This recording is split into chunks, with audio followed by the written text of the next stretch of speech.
On va pas mettre l'autoroute Le Mans-Nantes entre Pékin et Shanghai. Donc elle va rester là. Toutes ces activités-là ne sont pas délocalisables.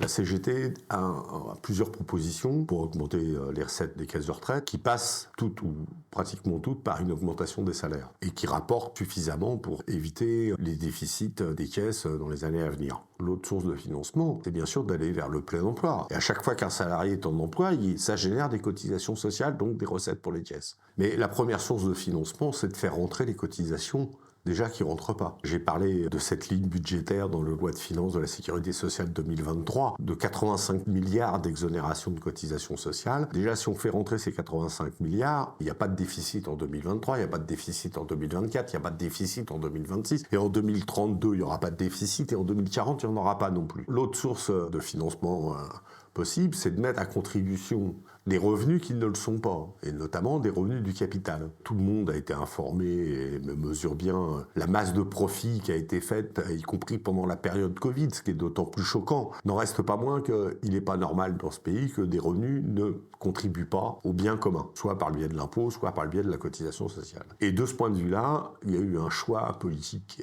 qui a été fait, qui est de financer d'abord l'accumulation, dans les multinationales principalement, plutôt que de la réponse aux besoins sociaux. À tel point que dans le budget de l'État, les aides directes aux entreprises, et qui sont vampirisées majoritairement par les grands groupes et pas par le petit boulanger du coin, correspondent à 150 milliards, 30% du budget de l'État à peu près. Si on soumettait tout ça à contribution, les caisses sociales ne seraient pas en difficulté. Là, il y a un autre mensonge sous-jacent dans l'argumentaire des libéraux et du gouvernement. Si on n'aide pas les entreprises, elles partent. Les sociétés qui gèrent les autoroutes, par exemple, qui ont engrangé des bénéfices records ces dernières années et qui distribuent en dividendes 80% de ces bénéfices, ne peuvent pas être délocalisés. On ne va pas mettre l'autoroute Le Mans-Nantes entre Pékin et Shanghai. Donc elle va rester là. Toutes ces activités-là ne sont pas délocalisables. Chaque fois que les collectivités locales et l'État sont mis à contribution pour financer des investissements dans des grands groupes, ça ne l'empêche pas, ces grands groupes, de licencier. Juste 2 chiffres tirés d'une étude de l'Institut de recherche économique et sociale. Les aides aux entreprises sont passées de 3% du PIB à 6,4% du PIB aujourd'hui. Ça a doublé. On a donné 3,5 points de PIB supplémentaires en aide directe aux entreprises. Je rappelle que pour combler le soi-disant déficit des caisses de retraite, c'est moins d'1 point de PIB